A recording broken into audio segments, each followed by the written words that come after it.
What's up, lovely people? Hello and welcome back to my YouTube channel. And today we have this beautiful Continental GT650 in grey edition, and this is from my recent purchase.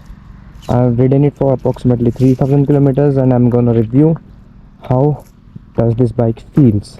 What are all the updates that we have seen on this new Continental? Is firstly the headlight. It is borrowed from Super Meteor 650 now, and then we have this engine blacked out along with those alloy rims. These headlights are average and they are not very much bright. They are good for city purpose, but if you are doing triple digit speeds on those long highways, then these headlights don't do much. You will be needing auxiliary headlights for those touring purposes. Let's first start with the looks on the GT. I personally I just love this gray finish, this alloy version. We also have Mr. Clean. I was about to purchase Mr. Clean, but problem with the Mr. Clean is it has spoke rims and it runs on tube tires, so the problem of puncture and all. And it's a 650cc parallel twin engine churning out somewhere 46-47 horses, and it's a very torquey engine in its segment. I personally like this instrument cluster, and those switches are they are all also borrowed from Super Meteor 650, and these are in metal finish. The mirror gives you a very nice view of what's behind, and those indicators are all old school. They have not been updated yet. If we talk about the seating height, this is not a very much taller motorcycle for my feel. I'm 5'6", 5'7". I'm planted on both sides, not fully planted. It is manageable for a person of my height. Those levers are in aluminum finish, and these are adjustable levers. Then we have this USB charging port here.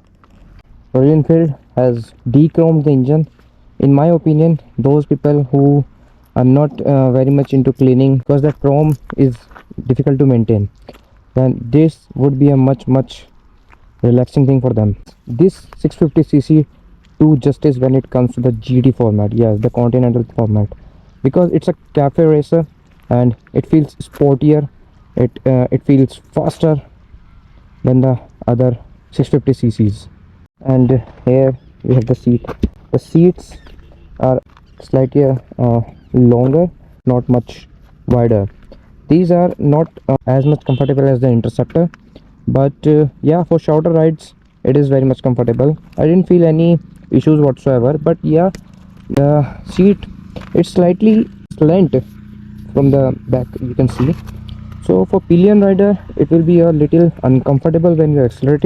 One issue which I have found is this. So engine is wide, and when you keep your legs here, your knee portion touches here. So when the engine heats up, that all heat goes to the legs, and your legs will be really cooked when the and it heats a lot. My god, really it heats a lot in summer season. You cannot ride this bike in shorts, really. So let me come to the tail section. The tail section is pretty much same that old school. Royal Enfield has not updated anything. They should have given it an LED indicator setup, or to give it an appealing look. And so now it comes with a tubeless tire.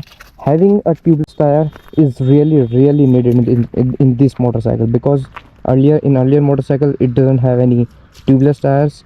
And my friend owns a Interceptor 650 which is running on tube tires, and when the puncture happens, it is very difficult to open this motorcycle, because exhaust is on both the sides. It will be difficult for a roadside mechanic to fix this puncture, and his bike got punctured, and that mechanic really damaged its rims, so he had to purchase a new set of rims, that to alloy. So it will be very costly, yeah, definitely. So I think this is a very worthy upgrade. It's time to ride this thing and talk while riding.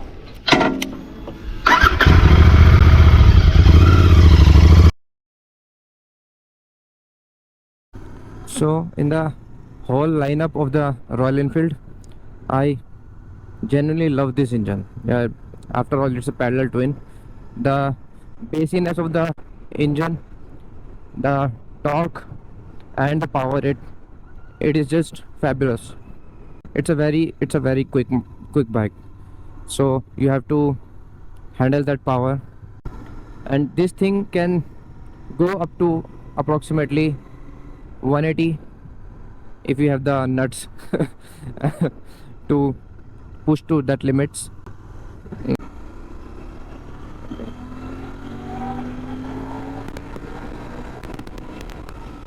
After 7,000 rpms, it doesn't have anything left.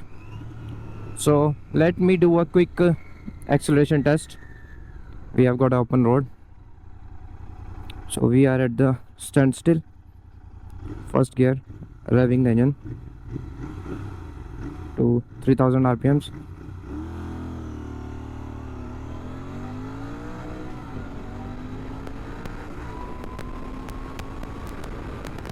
See, it's already pushing 130, 140, 150, 160. Yes. Yeah, this thing, yeah, pulls. It pulls like a mad. Even I own a KTM 390 Adventure, which has a 44 horses, and that acceleration on that thing is also very brutal. I just love the way this engine pulls. Yeah, really, no issues at all. The engine is so damn calm and good. Royal Enfield done a really good job in this engine only. I have ridden that Meteor and other bikes also, but this engine is really nice. Now see, I am in the sixth gear at 50, so it is not jerking like those KTM. Although that KTM engines are really high compression engines, they need quick shifts, quick upshifts and downshifts. But we are in the fifth gear and it is running very smoothly without any jerks. Talking about the riding ergonomics, it's a cafe racer. It's a sporty position. Handlebars are lowered, so you will be just like hanging on the handle all the time. After riding for around 20-30 kilometer, if you are not a experienced rider, so you will feel pain in your wrist and shoulders. If you need a tourer, then you should go opt for Interceptor 650, which has a slightly upright position so that your hands can relax. But if you are on into all these cafe racers, then you can go for GT650. Now see, we are in sixth gear at 50, and let me show you how much torque this engine has. I will pull the accelerator. We have got an open road. Now see, I'm on full throttle and this thing starts to pull.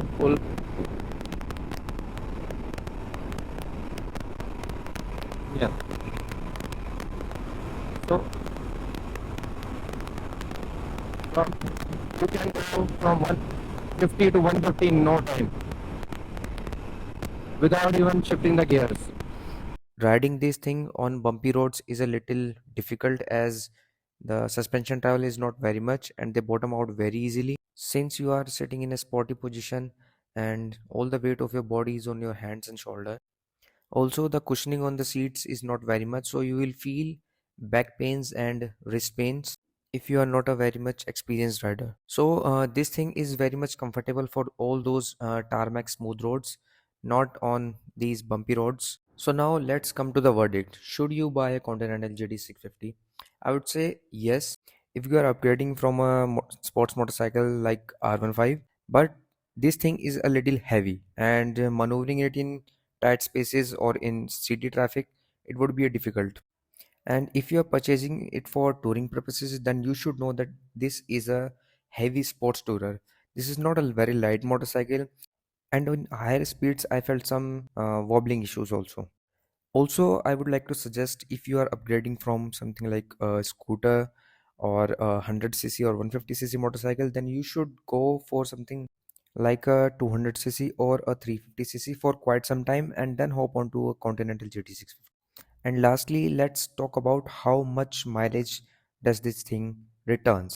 So if you're riding it in city, it would return somewhere between 22 to 25, and on highways you can stretch up to 28. But if you're riding it insanely, then it would return somewhere between 17 to 20, which I believe is pretty much good for an engine of this size. Personally, I feel like people who love GT and those who are the fan of GT, they don't really need any review because they are gonna buy GT no matter what. So that's my review for Continental GT650. I tried explaining everything and covering all the points, and I hope that this video is helpful for your purchase. And if you have any question, then you can write down that in comment section. I will try answering them all. And that's all from my side. If you found this video helpful, then show some love in the form of likes and comments. Thank you and ride safe.